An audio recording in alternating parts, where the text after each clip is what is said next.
Hi, how are you? I hope all are fine. Today we are going to start our mathematics class. Before starting the class, I want to give you few instructions. I am forwarding the video. While watching the video, you only listen. Don't write anything on the notebook because I am forwarding the notes by WhatsApp. You can go through the WhatsApp and then again you watch the video, then write down the notes on your notebook or paper, whatever is available with you. Then while doing the homework, you write down homework, underline it, write the question and do it. I hope all of you understood what I meant. Thank you. Chapter 1, Real Numbers.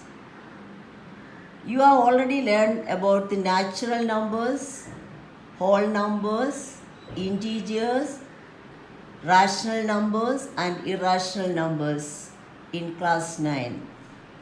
What do you mean by natural numbers? Counting numbers 1, 2, 3, 4, etc. are called natural numbers. What do you mean by whole numbers?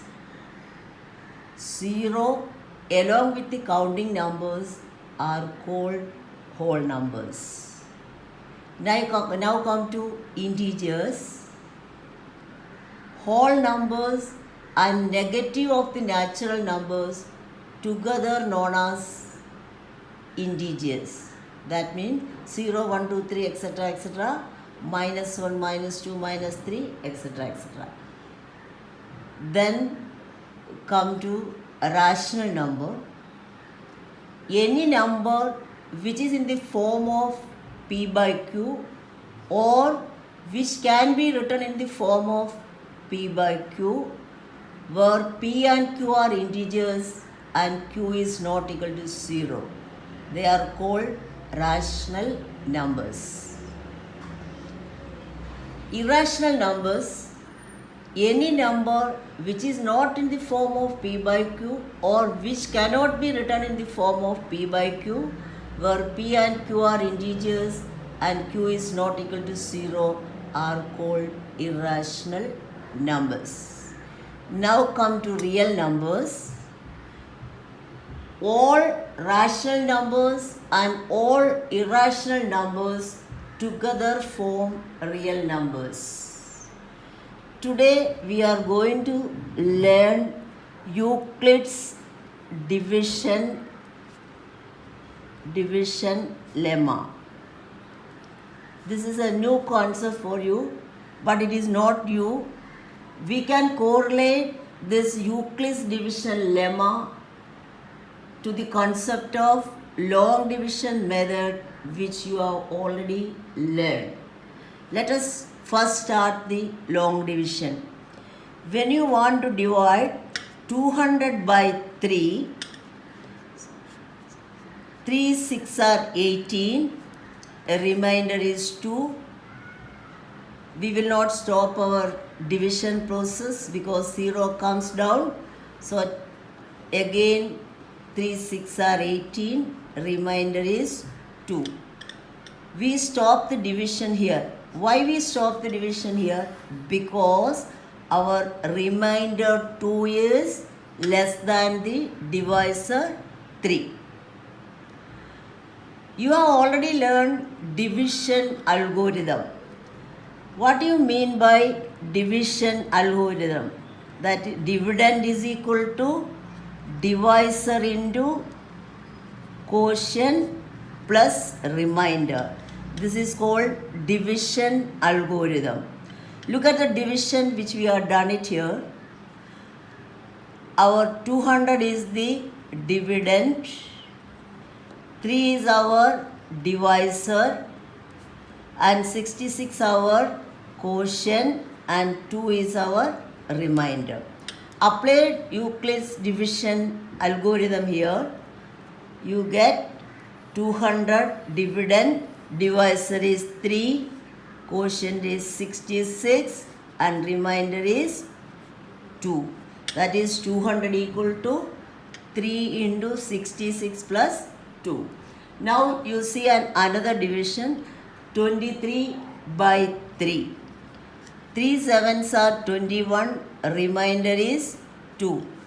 Here also you have to stop our division because the remainder 2 is less than the divisor. Apply division algorithm. 23 is our dividend. Dividend equal to divisor 3 into quotient. Quotient is 7. Remainder is 2. So 23 is equal to 3 into 7 plus 2. Now you take 37. 37 divided by 4. 3 nines are 36. Remainder is 1. Therefore 37 equal to divisor 4. Quotient 9 plus 1. 37 is 4 into 9 plus 1. Now the next I am taking 24 by 4.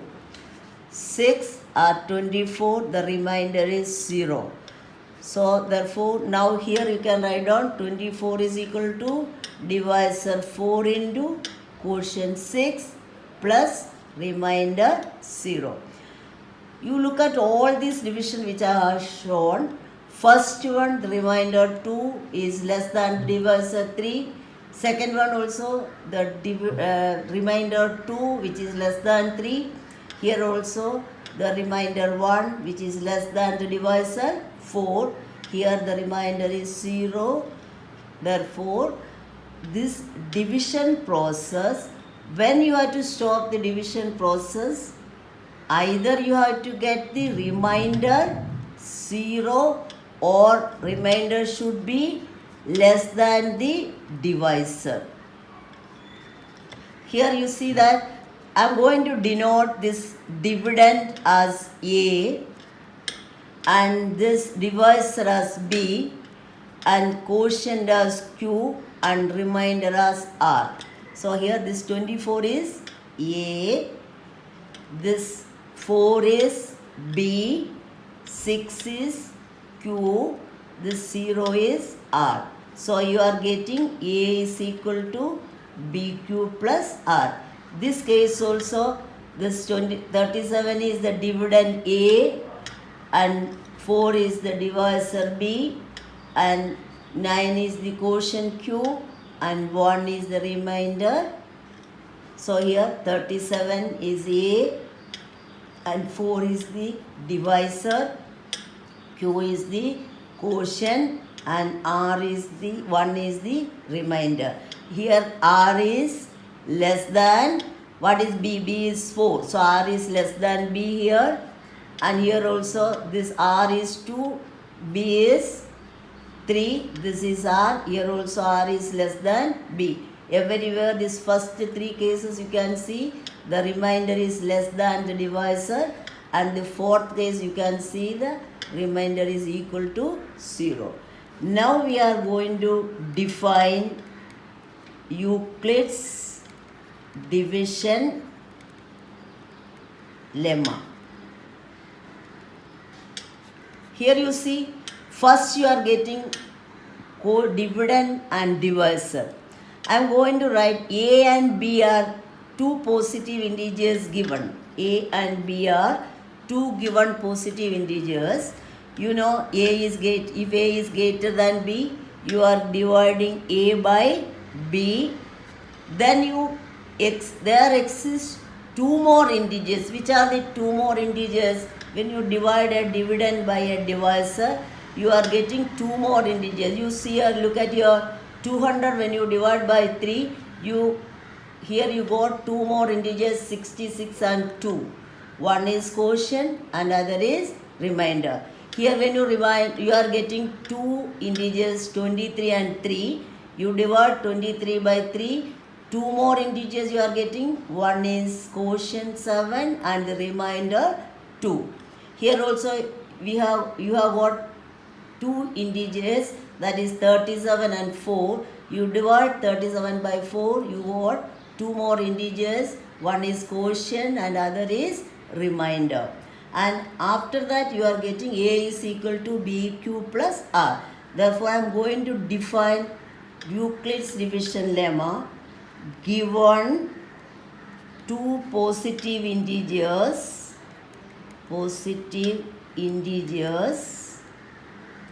A and B, there exists unique integers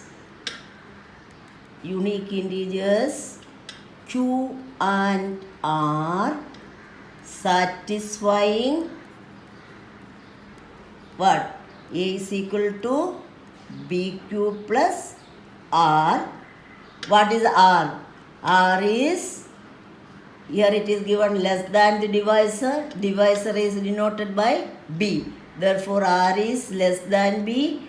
But you see all the R's are greater than 0 and it can be equal to 0 also. Therefore R is less than B, greater than or equal to 0.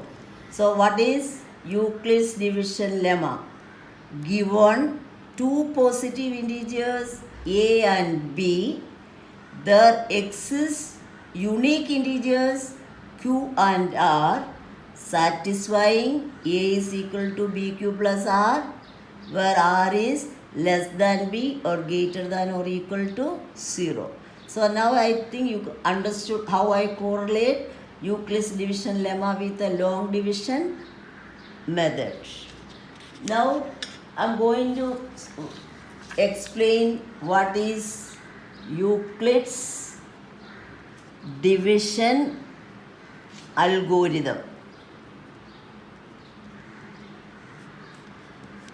Euclid's division lemma provides a stepwise procedure to compute the HCF of two positive integers. The stepwise procedure is known as Euclid's division algorithm. Means Euclid's division lemma is used to compute the HCF of two positive integers. So we are doing the step-by procedure, therefore that it is known as Euclid's division algorithm. So I am going to, what is this HCF?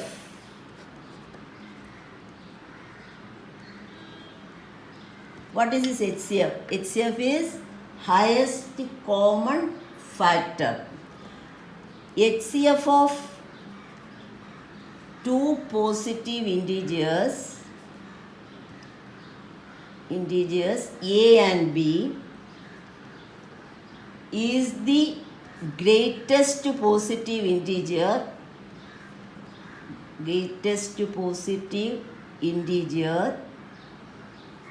D that divides A and B completely. See, the meaning is that suppose I take 24 and 8. If I want to find out the greatest positive integer which can divide 24 and 8 completely. So tell me the numbers which can completely divide 24. 2 you can divide 24. You take 8 also. 2 can divide both 8 and 24. 4 also can divide both 8 and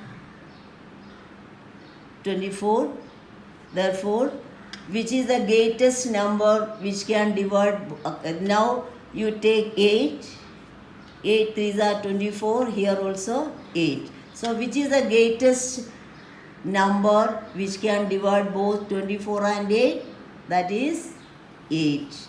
Therefore, HCF of 8 and 24 is 8.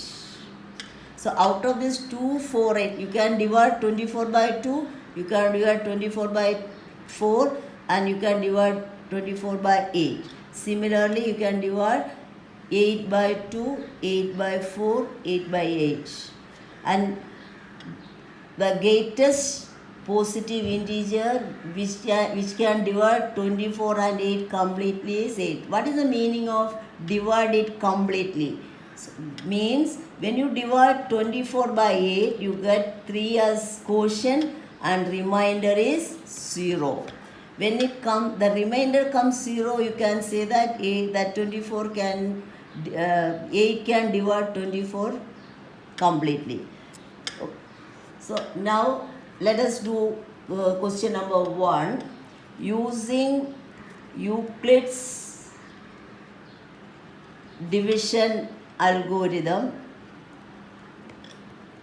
find HCF of 70 and 450. You see that 450 is greater than 70. So you divide 450 by 70. First one 6, 60, 42, remainder is 30. So apply Euclid's division lemma here. You know what is Euclid's division lemma? A is equal to BQ plus R. Here A is 450 divisor and B is 70. Therefore 450 equal to BQ. A is equal to BQ plus R. B is 70 into 6 plus 30. Here that remainder is 30. So you have to continue the process. That means you have to again apply Euclid's division lemma to 70 and 30, divisor and remainder. So when you take 70 and 30, apply Euclid's division lemma, the divisor 70 will become the dividend and 30 will become the divisor. So 30 into 2 is 60, remainder 10. Here again you apply Euclid's division lemma and write down 70 equal to divisor 30 into 2 plus 10. Now here also the remainder is not 0. You have to continue the process. Again you apply Euclid's division lemma to 30 and 10. The divisor 30 will become the dividend and the remainder 10 will become the divisor. 10 3s are 30, then remainder has become 0. When you get the remainder 0, you have to stop the division and last divisor is the HCF. This 30 equal to divisor 10 into 3 plus 0. So once you get that remainder 0, so HCF of 70 and 450 equal to the last divisor. Which is the last divisor? 10 is the last divisor. Therefore 10 is the HCF. So see, you take 70 you can by 10 you can completely divide. You can divide 450 by 10 also completely. So therefore the 10 is a factor. 10 is the greatest positive integer which divide 70 and 450 completely. One more example. HCF of 26 and 91. So 91 is greater than 26. 91 you divide by 26. 3, 6, 18, 1, 7, 78. 3, 1, 13 is the remainder. So you can write down dividend 91 equal to 26 into 3 plus 13. This is Euclid's division lemma. Now you have to apply Euclid's division lemma for 26 and 13. So 26, the dividend will become the divisor, and remainder 13 will become the divisor. So 13 2s are 26. You are getting the remainder 0. So remainder 0 means 26 equal to divisor 13 into 2 plus 0. Which is our last divisor? The last divisor is 13. Therefore, what is the HCF of 26 and 91? It is the last divisor, that is 13. Here you see, using Euclid's division lemma, you are finding out the HCF, and this is the step-by-step procedure. Therefore, it is known as Euclid's division algorithm.